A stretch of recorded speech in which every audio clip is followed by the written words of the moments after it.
Hello and welcome to the first ever episode of Off-Field Antics. My name's Charlie. I'm joined by my co-host Danny Wales. How you doing, mate? I'm doing all right, mate. How are you I am fab bloody tastic, as good as you can be, really, in lockdown. in these times? Yeah, Where you are in Newcastle area, Springwell Village, gotta love it. The club with your mates down in Springwell Village, I'm missing the club an awful lot. missing the club. I'm getting withdrawals. I really am. You're not the only one, to be honest. Not from the club. I did enjoy it when I went there with you.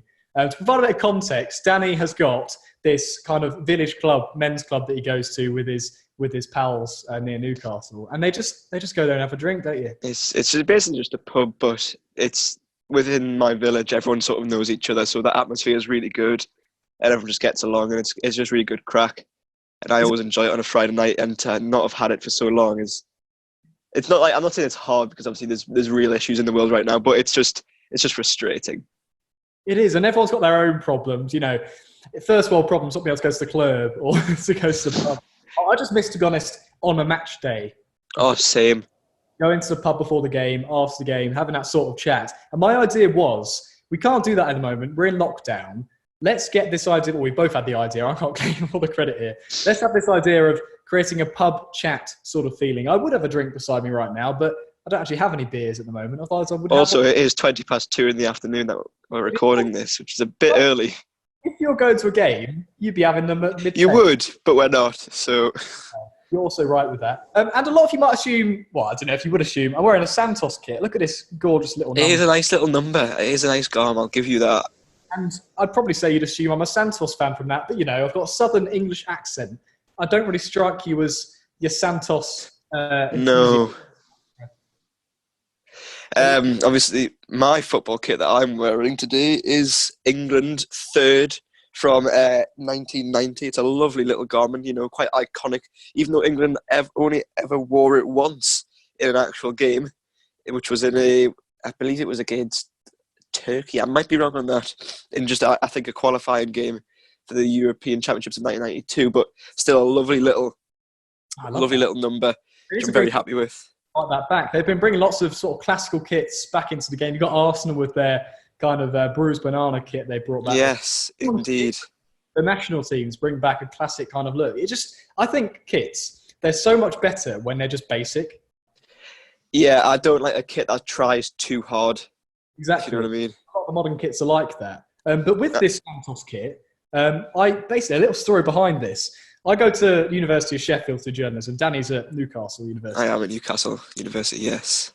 But my flatmate Harry, who's also on my course, in Freshers Week, there was this nostalgic fair, memorabilia kind of fair, and they had loads of different old clothes and everything. And they had we had a similar thing, yeah.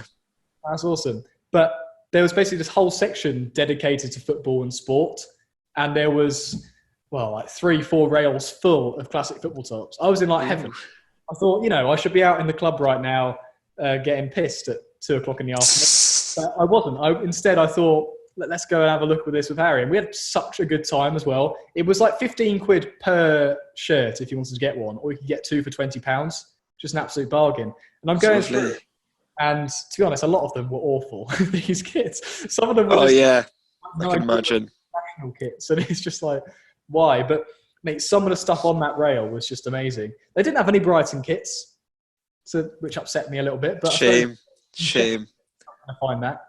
Now, loads of Wednesday tops, United tops. I thought, do I get something like this to sort of pay homage to my first week in Sheffield? And no, I found this Santos kit.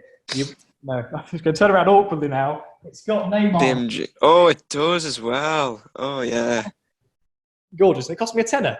So, yeah, that's my little story with this kit. That's not bad. Oh, we had a similar thing at Newcastle Students' Union. There were some football kits there that me and my mate had a little look at, but they were all either like horrible kits or just fake reproduced ones, which I'm sure you'll have seen on a few different sort of vintage places. And you're just like, when you see them, you're just like, yeah, I don't want anything to do with that. So we just left immediately. Yep. That's all we looked for. We just went down looking for football kits, but unfortunately nothing caught our eye. So we left immediately. It's meant to be this really nice old kit store in, I think, central London or North London. I was informed about this as well, yeah. But and I was in London not so long ago, obviously before lockdown, before anyone shoots me. Uh, and one of my friends texted me saying, "Oh, go and have a look at it." But unfortunately, I didn't have the time. But sure, next time I'm in London, I'll definitely go and have a look, because I'd love to pick up a couple of Newcastle kits. Certainly, I've got quite a nice collection of Newcastle kits, whether they are replicas reproduced now or originals from when they were actually came from in my wardrobe. And I would like to add to that collection, because I do love a good Newcastle kit. Obviously, being a loyal Newcastle supporter. Yeah, well, I think what we should do is every episode we should wear a new kit, yeah, and have a little chat about that to start with. Yeah. Yeah, definitely. And you've got so many classic Newcastle kits and training tops. You were showing the other day. You've got a ridiculous amount in your wardrobe. I do. I had a count of them, and I think my wardrobe currently there's about 11 or 12, but then up in the loft there'll be at least another about the same amount from when I was a kid. And they'll all be real tops as well, not just like replicas. And so if I could, hopefully at some point, I'll try and get into the loft and try and fish them out, and I can put one. I mean, they probably won't fit me anymore, half of them, because bought when I was about 7 or 8 or 9 or whatever. But it'll still be nice to see them again, because I haven't seen them in years. Mm-hmm. Well, I've got a few kits up with me. So basically, just to give you guys a bit more context, I'm in Scotland, so my internet's awful. My internet router is actually strapped to a tree. It's not, the typical thing you'd expect in the 21st century, but my internet it's not great. To a tree, which is a bit interesting, in the middle of nowhere. Let's hope that this kind of holds up for the rest of the podcast. But I've got a few kits with me up here, and I'll be wearing a different one every episode in lockdown. And as soon as I can get back to Sheffield, where I'm moving into a house hopefully in the next couple of months, I'll go into the storage unit, and I've got so many old kits that I might be able to wear. Brilliant. Yeah, where I'm at my mum's, she's got loads of my old stored clothes, so I'll probably be able to find loads of kits in there, but they will be too brilliant. Small. Well, that's the even if they're too small, you could at least have them here and you could show them or whatever. And I just think kits are because of course a kit, it's not just a top, but obviously comes with it, say the memories of a whole season, what went well in that season, what went wrong, and I could look at a lot of my Newcastle kits and remember exactly how we did in that particular season. When I look at them, I'm just thinking, well, say if I had the 2011-12 kit out. I'd be like, we came 5th in that kit. But then if I look at the 15-16 kit, we got relegated. So, and I can remember certain memories from certain matches as well. And it's just nice. I think kits hold a lot of nostalgia that some people probably don't realise. That's my way of looking at football kits. Yeah, and it's really nice as well in lockdown to look at these sort of things and bring back the memories. It's exactly when time though, because you're like, I just want to be at the football. But in reality, with the COVID situation, we're not going to be going to football anytime soon. No, not at all. And Brighton, my club, have confirmed that we'll not be seeing any games that aren't behind closed doors for the remainder of this season. And there's also arguments that we might not see any until the end of next season. So it might be the start of the 2021-2022 season that we're actually allowed back in the grounds, which is, for you as a new horrible thought. The Brighton season ticket holder, although it's difficult to get down for most games, I do still try and go to most of them. It is tough. So how are you dealing with football, Danny? I'm crying myself to sleep every night. I'm kidding. I'm kidding. You're not. I've been watching a lot of highlights of just old matches that make me happy, make me smile. To be fair to Newcastle United, not every Saturday, but every couple of Saturdays or so, they've put on a classic match in full, the full 90 minutes on live on their YouTube, kicking off at 3:00. Tomorrow they have a great game from 2005-06, which was Newcastle away at Sunderland, and the final score was Sunderland 1, Newcastle 4, and it was a great game. It was the last game in which Alan Shearer scored a competitive goal. Oh yes, I remember that. He scored his final competitive goal for Newcastle away at Sunderland, and that's just. As a Newcastle supporter, that's just it's the stuff what dreams are made of, honestly. On his interview with the True Geordie on that podcast, I think I remember hearing about that last goal away at Sunderland. Was it away at Sunderland? It was away at Sunderland, yeah. It was at the Stadium of Light. It was a penalty, because then after he scored the penalty, he got injured quite soon after during the game, and then was out for the rest of the season. Well, there was only about 3 games left in the season, but still. He then, of course, came back for his testimonial, which was after the season had finished, and Newcastle beat Celtic 3-2. He didn't actually play in that game, but he came on in the very last second to score the winning penalty. It was all very orchestrated, very choreographed, but still it was lovely. But there's a chant that we sing at Newcastle about that game against Sunderland as well, which I can't really sing on here because it contains some profanity. But it's a chant that has fond memories for me, just because I remember when I was last in an away day, which was West Bromwich Albion away in the FA Cup, only just in March. It wasn't even that long ago.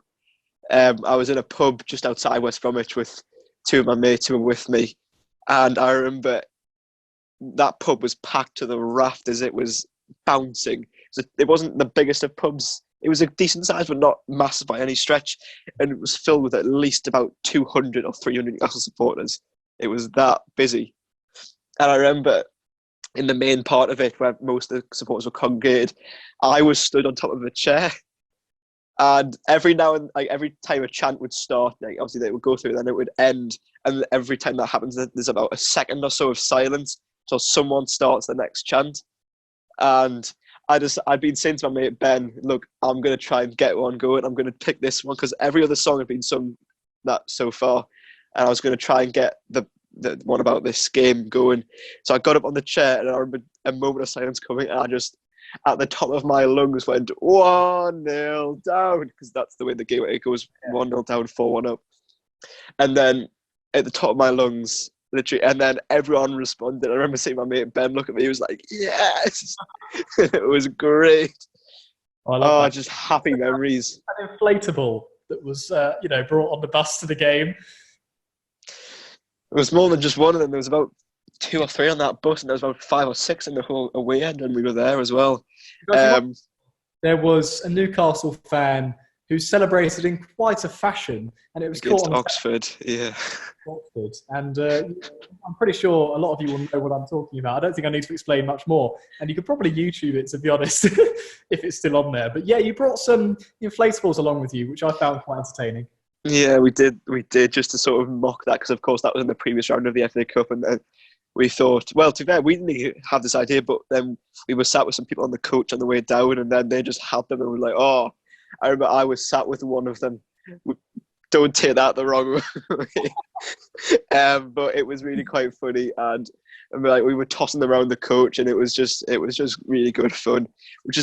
That's what I miss. Like, as much as obviously I love going to the games, the whole sort of lead up to a game is special as well, I think. And obviously if it's a home match, walking up to the stadium, getting a programme, going through the turnstiles, walking up and seeing this pitch. Or if it's an away game, getting on a coach or in a car, driving down, having a few beers or whatever. And it's just, there's so much to miss about football, not just the game itself, which exactly I am finding probably just as hard, to be honest, because football is, as has been proven in the Bundesliga, is nothing without fans. Like, as nice as it is to see the Bundesliga back, the empty stadium, it's strangely eerie, and it's strangely quiet, isn't it? I watched the Dortmund Schalke game the other day. To be fair, it was actually a good match until the it was. Yeah, you're right. But yeah, Bundesliga, Dortmund completely dominated that game in the Bundesliga. They did. Great to see football back, but you can't help but look at it and just think, this isn't quite right. Not having a fans day, it makes you realise how important the fans are to a match, to the sport on the whole. If it was nothing, if it wasn't to the fans, there wouldn't be these big leagues in the first place. Money's exactly.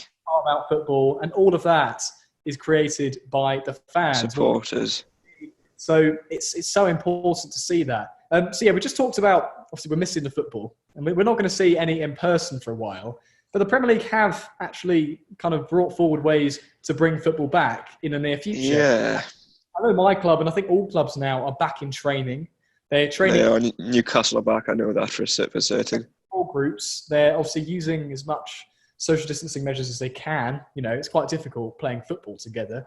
In the penalty area or in a wall. I suppose they won't be doing that sort of thing. So that's what I find interesting about the Bundesliga, because, of course, I remember watching the Dortmund highlights, and they celebrated social distance, but then when they're in the wall, they're all tightly packed together, and I'm just like, But then I did see some of the highlights where literally they celebrate just as normal, and they give each other a hug, and I was just like, ooh, do you really want to be doing that? Yeah, it's really bizarre to see, like, kind of the way they treat part of the game where you're literally right next to each other on the wall, and then it's just you're celebrating at a distance. Did you see as well Erling Haaland after the game? Us as aspiring reporters, this would be horrendous for us. But did you see? I know his interview was just like it was like 1 or 2 word answers. And I was just like, I just thought to myself, if I was interviewing him in that situation, I'd be pulling my hair. I'd just say something meaningful, and have a bit of meat to it. But no, I was just like, what do you want me to say? I was just like, oh no. Yeah, it got to the point where the reporter literally had to try and spell something out to him to try and get a response, and he was just yeah, I know. It is. It was absolutely fantastic to see. And to be honest, I kind of see, I know they're both Scandinavian, you got that, and they're both strikers, they're both quite tall. But do you see a link, other than that, between him and Zlatan Ibrahimovic? It's like a new Zlatan coming into the game with that sort of... Interesting. I think Zlatan has certainly more of a personality than he does. Yeah, I think it's kind of that, the aura and the ego, though, when he's talking to reporters. Yeah, I suppose maybe the fact that he doesn't talk transmits such as much in ego, because Zlatan is a big talker. As like we can say, like, he has a massive ego, and there's nothing always particularly bad about that. But with obviously Erling Haaland, I don't know. Yeah, it just sort of oozes a bit of like cool and calm and collected, without a sort of like an effortless cool without really trying, which is quite interesting to see. Yeah, well, with the Bundesliga back, there's actually quite a cool title race going on. Also, we want to branch out. We're not just talking about Premier League. We're talking about the Bundesliga. It's a fantastic title race. You've got Dortmund, who are within just a couple of points of Bayern Munich. Leverkusen, who, okay, I'm going to go off a tangent here. I'm supporting Bayer Leverkusen. And I wonder why. Why? And it's because Brighton have a big connection with them. I don't know if any of my followers on my Brighton page will be watching this at all, but if you are, you'll appreciate why I'm supporting Leverkusen. And I just love it. I mean, there's only been one game to watch so far, but they won 4-1 away at Werder Bremen. Absolutely smashed them. They got Kai Havertz, a young attacker who looks unbelievable, probably one of the best young talents in the world. And they're only within like 7 points of the title. So they're probably finishing the top 4, and it's very exciting for them. But if you don't know why there's a link between Brighton and Leverkusen, basically a few years ago, there was this thing called Fans United, where various clubs across Europe sort of came together and they kind of made affiliations, not official affiliations, but kind of between fans. And you've had Bayer Leverkusen Ultras at Brighton games in the past. There was a home game against Bristol a few years ago. This season at home to Crystal Palace, which we lost. That was very game positive. Against Bristol, was that? That was in a championship. Oh. Yeah, that was in a championship. And was that the game? Was that the game in which you lost 1-0? I don't think it was that one, Danny. But I know why. That one.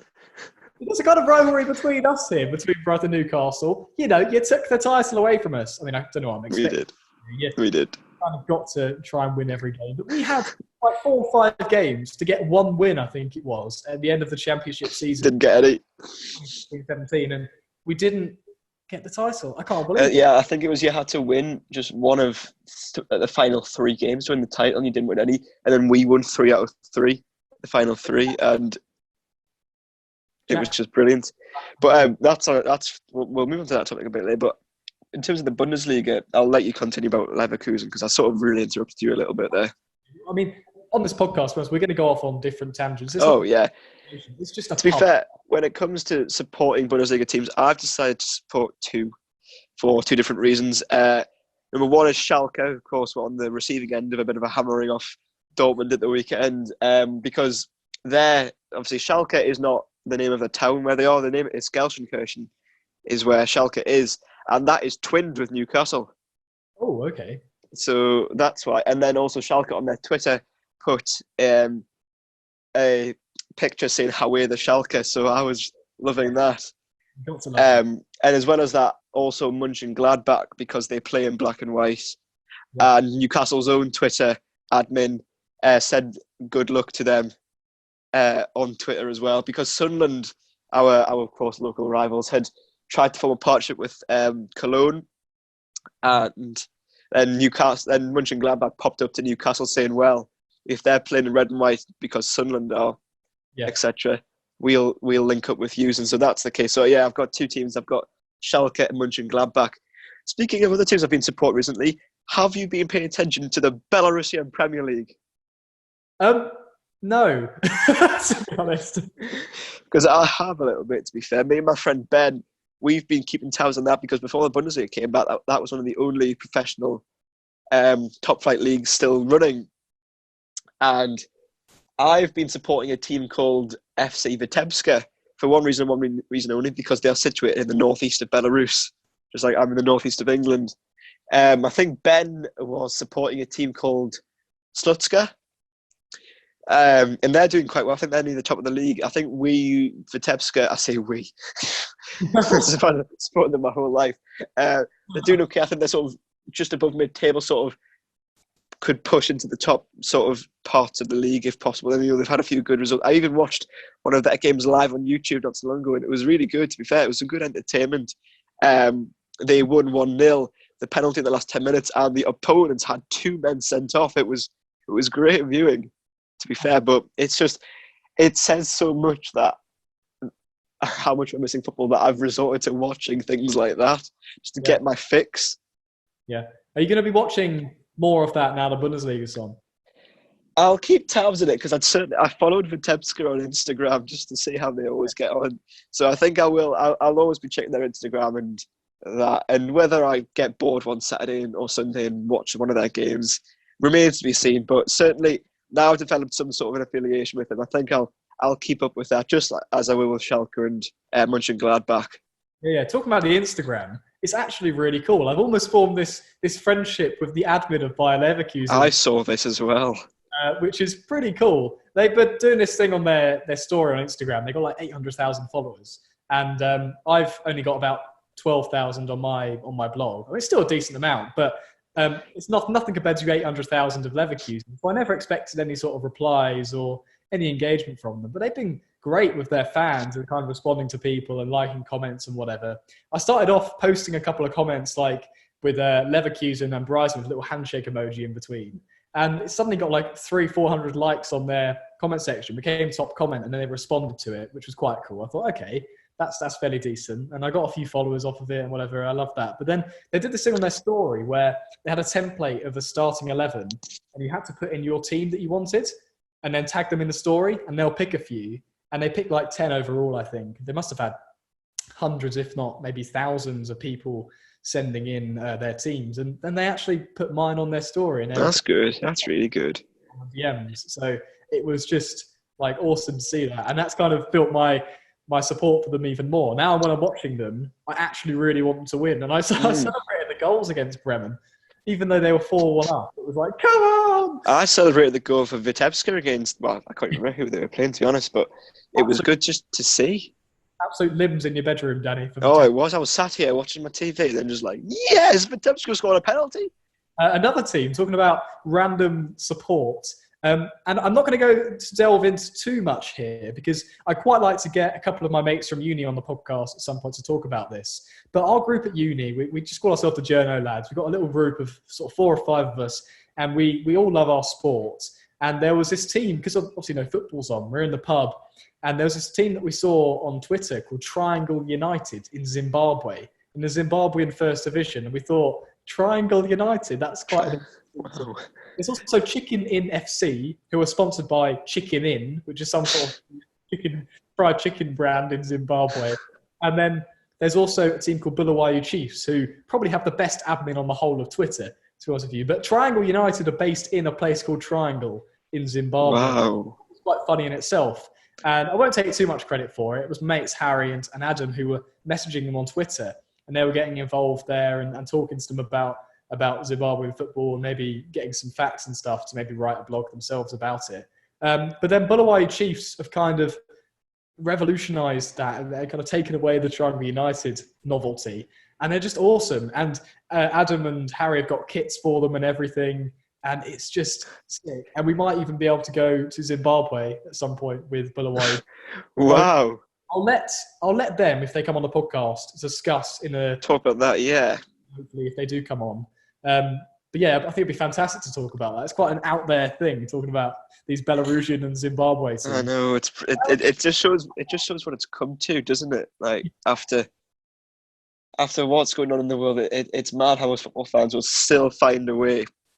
Of course, obviously, there's not loads of news going on in the football world. Of course, like we're speculating here about just little things, to be honest. But when it comes to my team, well, there is potential for very big news. Obviously, as I'm sure anyone watching will know, of what's currently been speculated about at Newcastle United, of course, the takeover. Before I say my part, I would like to actually hear, Charlie, your thoughts as an outsider as to what you think if should it go ahead, what you think it could mean for us as a club. Okay, well, firstly, I think we should have a whole podcast centralised. I think we'll have a little brief chat about it here, but we'll dedicate another full one about it because it's such big all right potential. Okay, let's finish this podcast on this point then about the Newcastle takeover.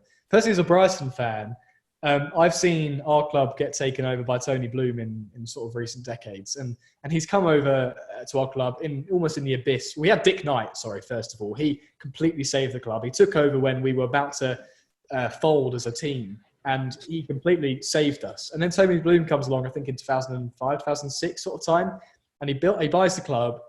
He gets plans to build the Amex, our new stadium, because we didn't have a home for a long time. And he's completely revolutionised the football club. We've gone from League Two, almost going into non-league football, to now being in the Premier League and having maybe such a success story. It's such a success story, honestly. And that's from a new takeover. Newcastle, obviously, a much bigger club than Brighton. A huge club. They've had European football beating Barcelona in the Champions League, which you never stop talking to me about. But now you've got, no disrespect to him. He's not a bad manager. He's had good experience. But Steve Bruce in charge. And apart from this sort of last 12 months, you've not spent big on any players. Wasn't your record Michael Owen for a transfer fee until recently with your Almirons and Joe Lintons? Until Miguel Almiron was signed in January of 2019. Our record signing was Michael Owen, he was signed in summer of 2005. Yeah. And that was 16 million back then. And, it's taken 14 years to break. Yeah. So, considering that every club had done in the Premier League had broken their record signing apart from us. And for a club of our size, it just was laughable, really. It was comical. And I thought about Steve Bruce. I read a lot of tweets recently saying that people will not be wanting him to stay at all, and they're saying, "Oh, well, look how he treated Sheffield United. He left them to come to Newcastle." But I honestly could ask any of those Newcastle supporters, because to be fair, when he first came in, I was very sceptical. I was like, "Look, he's not good enough," but he's proven me wrong, and he's done a decent enough job for what he's capable of. Yeah. And I will honestly ask any Newcastle supporter who's tweeting bad things about him to say, if you were in his position at Sheffield Wednesday and your boyhood club came knocking for you, and you can honestly tell me you would turn them down, you just wouldn't, would you? You wouldn't at all. Yeah. Well, back to the point of kind of what I think about it. I think it depends how it unfolds. Obviously, nothing's complete yet, is it? It's not a complete transaction. From what I'm reading, Sky Sports have reporting today that others are reporting that Premier League have at least given some sort of a green light or a nod to the deal. Whether that's true or not remains to be seen, because Sky Sports even themselves were just speculating. It wasn't, the yellow banner that comes on their thing. It was just a speculation sort of thing. Well, basically, I think it depends kind of how you go about it as a club. If these owners come in with their couple of £100 billion values, which is like 10 times more than Sheikh Mansour at Man City, it's more than every other Premier League club combined, like, I don't know, eightfold or something. It's absolutely ridiculous about wealth coming into the club. If it's a gradual process and they kind of look into the grassroots part of Newcastle and they get the youth system going and kind of build it from a homegrown sense, and they get the training ground and invest into that, I don't know if you're going to have an expansion of St James's, but maybe to try and renovate St James's a bit. And it does need renovation, St James's Park. I'll vouch for that. There's certain parts of it that are looking a bit dilapidated. Certainly not the Milburn Belize's, but the East Stand and the Gallagher are a little bit, they could do with a lick of paint. And the training ground as well. For a Premier League club, our training ground simply isn't good enough. I'll happily say that. I'll look down the road to Sunderland and their training ground's phenomenal. And they're in League One. and looks like they're condemned to a third season in League One, which... Shame. Oh. What an absolute shame. But yeah, Brighton's training ground's fantastic. And our own... Yeah, ours is just... It's not good enough. of wealth for Newcastle. So if a new owner comes in, sorry to go off on a tangent, if a new owner comes in and they invest in the stadium, in the youth facilities, the training facilities, and kind of the base of the club, and not spend so much money. Obviously, financial fair play has kind of got to Man City. They've been found guilty of financial fair play breaches. As long as they do it in a lawful way, I've not got a problem with it. Obviously, they have so much financial power, and they can spend as much as they want with the regulations, and they've not got any worry of going into debt or anything, and they've got that advantage over other Premier League clubs. But as long as they don't completely go mental and try and sign the world's best players like your Mbappe's, which is just can't, that surely would breach some sort of financial fair play if they went for someone like that. But if they do it in a sensible way, and it's a gradual process, kind of like Man City, but they did go a bit mental in recent years, and they just focus more on the grassroots. I think it would be a fantastic thing for Newcastle, and it's quite exciting to see from a Brighton fan's perspective, because it's not boring, but having your Liverpool and your Man City at the top of the league for the last few years, and Chelsea and obviously Leicester with their titles, but the last couple of seasons at least, it's been dominated by these two clubs. It has, yeah. Superpower, and Liverpool with their incredible support coming together, and they've spent a lot of money as well, you can't forget. To have another team who can maybe come into the mix, and with Wolves as well, with their financial backing, I think it just improves the competitiveness of the league. I mean, that's the whole point, yeah. More vulnerable because we're going to have far less money than even more teams if Newcastle get this takeover. But I think it's shown with Sheffield United, you don't need the money to succeed. You need togetherness within the squad. So that might be the way that we'll have to operate as a club. And our training facilities are fantastic, and we've got a great youth system, some great young players coming through. So yeah, I'm not opposed to it at all. A lot of people are. A lot of people are putting hate on the fans, but a lot. Obviously, they've got a core group of supporters, but Newcastle got a huge fan base already of dedicated fans that would be supporting whether there was a takeover or not. So you can't criticise Newcastle for that. Yeah, it's an interesting one, certainly the criticism we've had about it, and it seems like a lot of the blame has been pinned on Newcastle supporters, and it's really weird to say, because there's literally nothing we can do about it whatsoever. We have no say in who the club gets sold to. We have we couldn't possibly have any influence in trying to stop it. Of course, not that we want to. But then I saw a piece yesterday, and it was like, because of course there was a Saudi journalist who was allegedly murdered by the state of Saudi Arabia, and for writing critical comments about the state, and he was murdered in Turkey, and his fiancée is now desperately trying to block this takeover. She's written twice to the Premier League and once in meetings with them. And then I saw this thing yesterday written by a journalist, and it said, Newcastle supporters have clearly made their position on this apparent that we're sticking one massive middle finger up to the fiancé of a dead journalist, and we're just like, that's painting us out to be such horrible people, which we're just not. Yeah. We all feel the utmost sympathy for this poor woman who's lost her fiancé to allegedly to the Saudi state, but at the end of the day, she asked us to rise up against it. And that's not United's fault. We can't do that. We can't possibly block this takeover at the end of the day. And but the fact that this journalist is saying that we've stuck a middle finger up, it's just not true, because we hold the utmost sympathy for this poor lady, and of course, with the best will in the world, we'd want some sort of justice brought to whoever was the perpetrator, but that's not something that we as fans we should be dealing with.